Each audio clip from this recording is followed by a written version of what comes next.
আল্লাহ রাব্বুল আলামিন বলেন, ইন্না আ'তাইনাকাল কাউসার ফাসাল্লি লিরাব্বিকা ওয়ানহার।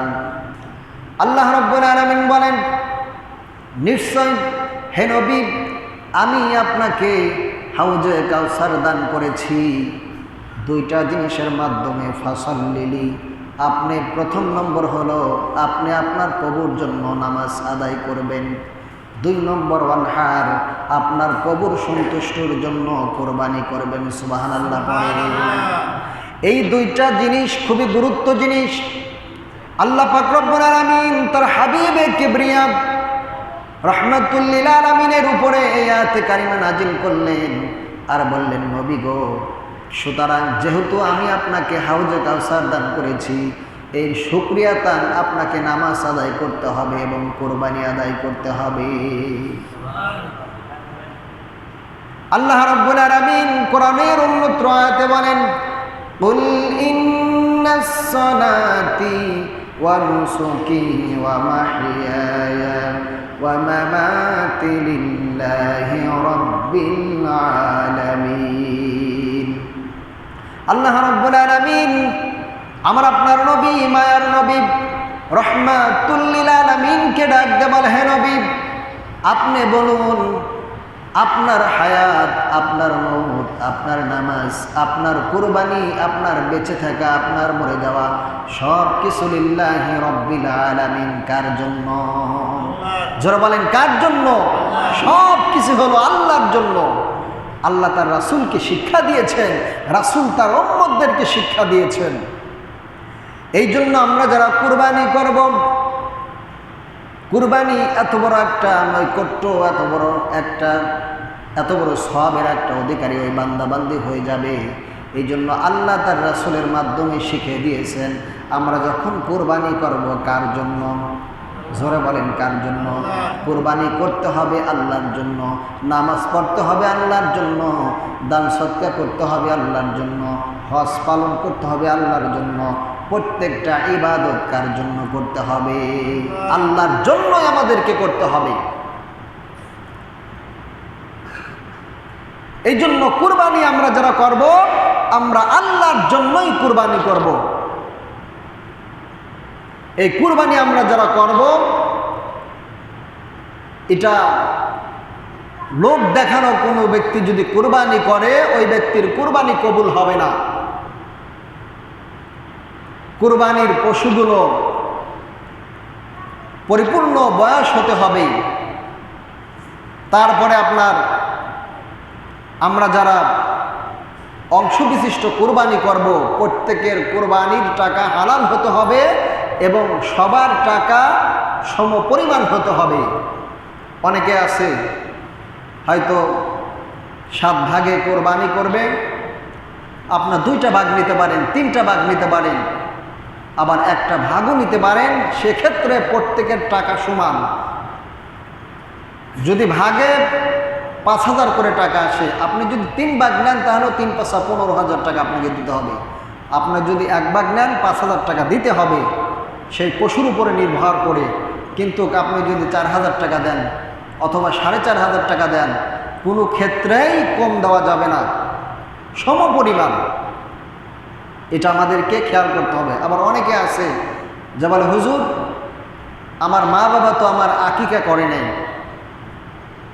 তাহলে অনেকেই বলে যে আকিকা না আদায় করলে কুরবানি হয় না। আমাকে আপনাকে আগে জানতে হবে আকিকা করা এটা কি আর কুরবানি করা কি।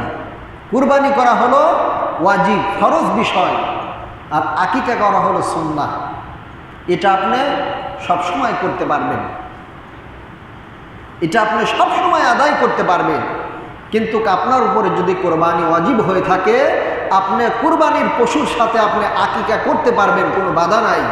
তবে আপনার উপরে যদি কোরবানি করা ফরজ হয়ে থাকে, আপনাকে কোরবানির ফরজিয়াত আদায় করতে হবে, তারপরে আপনি আকিকা করতে পারবেন, কোনো সমস্যা নেই। তবে আপনার ফরজিয়াত আগে আদায় করতে হবে। আর যদি আপনার কোরবানি ফরজ না হয়, আপনি ওই কুরবানির পশুর সাথে একটা আকিকার ভাগ আপনি নিতে পারবেন, কোনো সমস্যা নেই। এই জন্য আর একটা বিষয়, কুরবানির আমরা যখন করি এটা মুস্তাহাব হলো যে ব্যক্তি কুরবানি করছেন ওই ব্যক্তি যদি শরিয়াতের মাসলা মাসাইল সম্পর্কে যদি অবগত থাকেন তাহলে উচিত হলো, সুন্নাহ হলো, মুস্তাহাব হলো ওই ব্যক্তির পশু তিনি নিজেই জবাই করবেন। সে যদি দোয়া না পারে বিসমিল্লাহি আল্লাহু আকবার বলে সেই পশুটাকে, কুরবানির পশুটাকে জবাই করবে এবং এটা তার জন্য মুস্তাহাব। আর একটা বিষয়, এই কুরবানি পশুর চামড়া আপনার ইচ্ছে করলে নিজে ব্যবহার করতে পারবেন। আপনার বন্ধু বান্ধব যারা আছেন, ধনী হোক গরিব হোক, তাদেরকে হাদিয়াও দিতে পারবেন। কুরবানি পশুর যে চামড়া আছে সেই চামড়া আপনি নিজেও ব্যবহার করতে পারবেন, ধনী গরিব আপনার মন যাকে চায় তাকে হাদিয়া দিতে পারবেন। কিন্তু যখন এই চামড়াটা বিক্রয় করবেন তখন সেই টাকা আপনি নিজে ভক্ষণ করতে পারবেন না, ধনী ব্যক্তিদেরকেও দিতে পারবেন না, তখন সেটা গরিব মিসকিন অসহায় এদের হক হয়ে যায়। এটা আমাদেরকে মনে রাখতে হবে। চামড়া আপনি ব্যবহার করতে পারেন, ধনী ব্যক্তিকে হাদিয়াও দিতে পারেন, কিন্তু এই কুরবানিকৃত পশুর চামড়া যখন বিক্রয় করবেন সেই বিক্রয় করা টাকা আপনি নিজেও খেতে পারবেন না, ধনী ব্যক্তিদেরকেও দিতে পারবেন না, শুধুমাত্র গরিব মিসকিনদের হক সেটা হয়ে যায়। আবার অনেকে আছি এই কুরবানির পশু যারা কাজ করে, আমরা অনেকে আছি এই কুরবানির গোশত থেকে পারিশ্রমিক দেওয়া হয়। এটা খুবই গুরুত্বপূর্ণ বিষয়, মনে রাখবেন যারা কুরবানি করতেছেন, কুরবানির পশুর গোশত থেকে এক টুকরো গোশত পারিশ্রমিক দেওয়া যাবে না, এটা সম্পূর্ণ নিষেধ। হ্যাঁ, আপনি ইচ্ছা করলে তাকে গোশত হাদিয়া দিতে পারেন, তাকে দান করতে পারেন, কিন্তু ওই ব্যক্তি যে মানে কষায়ের মতো যে কাজ করছেন, গরুটাকে সুন্দর করে আপনার বানাইছে না কি বলে, পরিপাটি করেছেন, এই ক্ষেত্রে এটা মনে করে আপনি তাকে কোরবানির গোশত থেকে কিছু গোশত পারিশ্রমিক দিলেন, এটা দেওয়া যাবে না। ওই ব্যক্তি যদি 1000 টাকার পারিশ্রমিক যদি চায় তাকে 1000 টাকা দিতে পারবেন, 500 টাকা দিতে পারবেন, টাকা আপনি দিতে পারবেন, তার কাজের বিনিময় দিতে পারবেন, কিন্তু গোশত তাকে দেওয়া যাবে না। অনেকে আছে কুরবানি পশুর এই গোশত যে তেল চর্বি থাকে এবং লেজ, তারপরে পাগুলো, এগুলো কিন্তু বিক্রয় করে। কুরবানির পশুর কোনো অঙ্গই এমনকি চর্বি পর্যন্ত বিক্রয় করাও জায়েজ নাই। আপনার পাগুলো, নলাগুলো, চর্বিগুলো, চামড়াগুলো এটা আপনি নিজে ব্যবহার করতে পারবেন, খেতে পারবেন, অথবা কোনো ভাইকে আপনি দিয়ে দিলেন সেটা ভিন্ন কথা, কিন্তু এটা কিন্তু বিক্রয় করা মোটেও জায়েজ নাই। চামড়া আপনি বিক্রয় করতে পারবেন, সেটাকে আপনি ভক্ষণ করতে পারবেন না। যদি কেউ বিক্রয় করে তাহলে ওই মূল্যটা গরিব মিসকিনদের মাঝে সদকা করে দেওয়া ওয়াজিব। সদকা করে দেওয়া কি বলেন? ওয়াজিব। এটা আমাদেরকে মনে রাখতে হবে। আর একটা সবচেয়ে গুরুত্বপূর্ণ বিষয়, সেটা হলো এই কুরবানির যে পশুর গোশত আছে এটা ভাগ করা নিয়ে আমাদের মধ্যে অনেক সময় দ্বিধাদ্বন্দ্ব লেগে যায় যে হুজুর কয় ভাগ করব, হয় কি হয় না বলেন? কুরবানি পশুর গোশত 3 কিসম, মানে 3 ভাগ করা এটা মুস্তাহাব, এটা ফরজও না, ওয়াজিবও না, এমনকি সুন্নাতে মুআক্কাদাও না। এটা কি বলেন? মুস্তাহাব। যে ব্যক্তি পশু কুরবানি করতেছেন ও ব্যক্তি ইচ্ছা করলে, চাইলে পুরা গোশত সে নিজে খেতে পারবে তার ফ্যামিলিকে নিয়ে। তবে আপনাকে মনে রাখতে হবে, ইয়াদ রাখতে হবে, জানতে হবে যে আমার এই গোশতর মধ্যে গরিব মিসকিনদের হক রয়েছে। আমার সামর্থ্য আছে, আমি ইচ্ছা করলে সারা বছরই গরুর গোশত, মহিষের গোশত, দুম্বার গোশত, উটের গোশত আমি কিনে খেতে পারি। কিন্তু আমার যারা প্রতিবেশী আছেন তারা ইচ্ছা করলে সারা বছরে একদিনও গরুর গোশত কিনে খেতে পারে না, এরকম সামর্থ্য কেউ নেই। সারাদিন পরিশ্রম করে 500 টাকা ইনকাম করে, 1 কেজি গরুর গোশতর দাম 700 টাকা। এই ভয়ে কেউ কিনে খায় না, সে সামর্থ্য তার নাই। এই জন্য ওই গোশতর মধ্যে গরিব মিসকিনদের হক আছে। এই জন্য আল্লাহ তাআলা কোরআনের মধ্যে বন্টনের একটা আয়াতি নাজিল করেছেন, সেটাকে 3 ভাগ করা।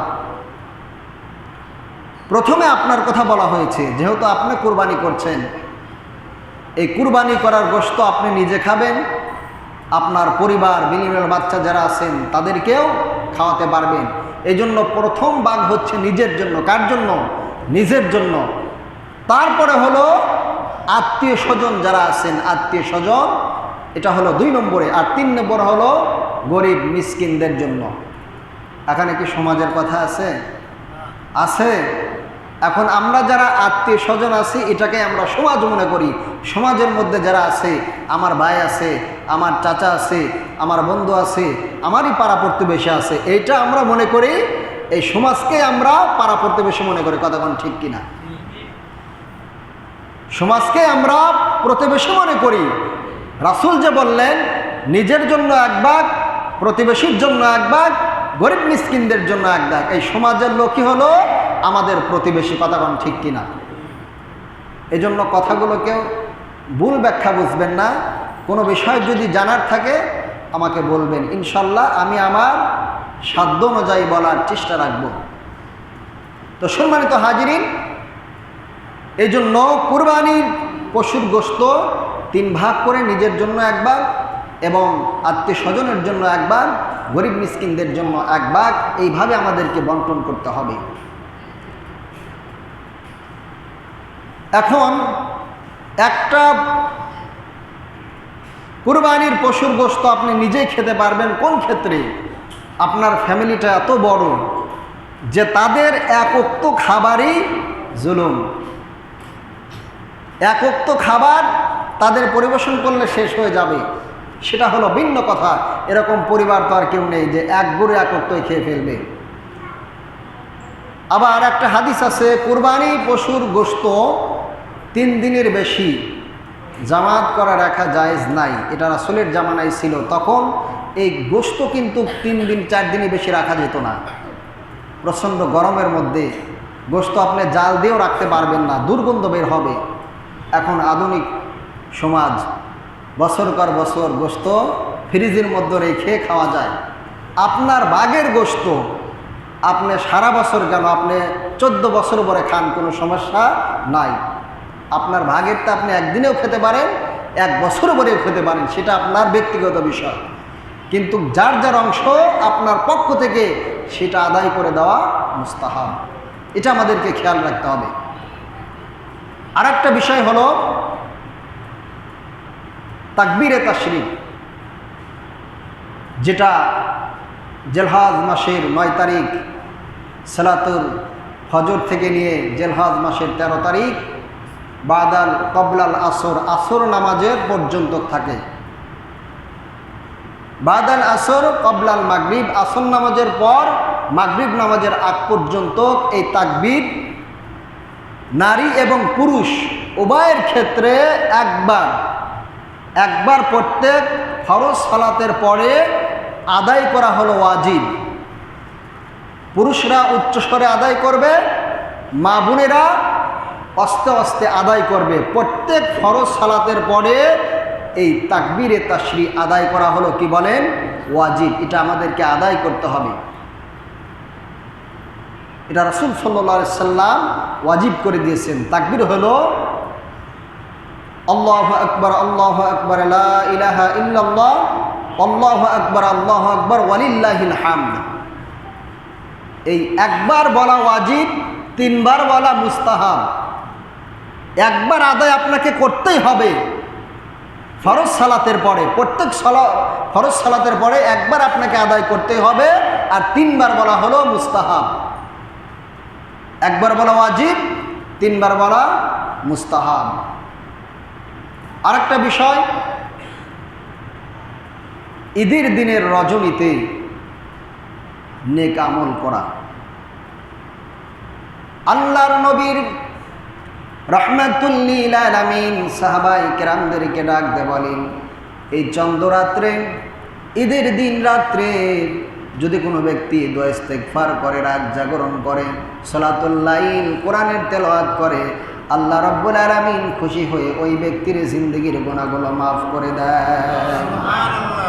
আর আমরা কি করি? ঈদের গান বাজায়, ডিজে গান বাজায়, আছে না নাই?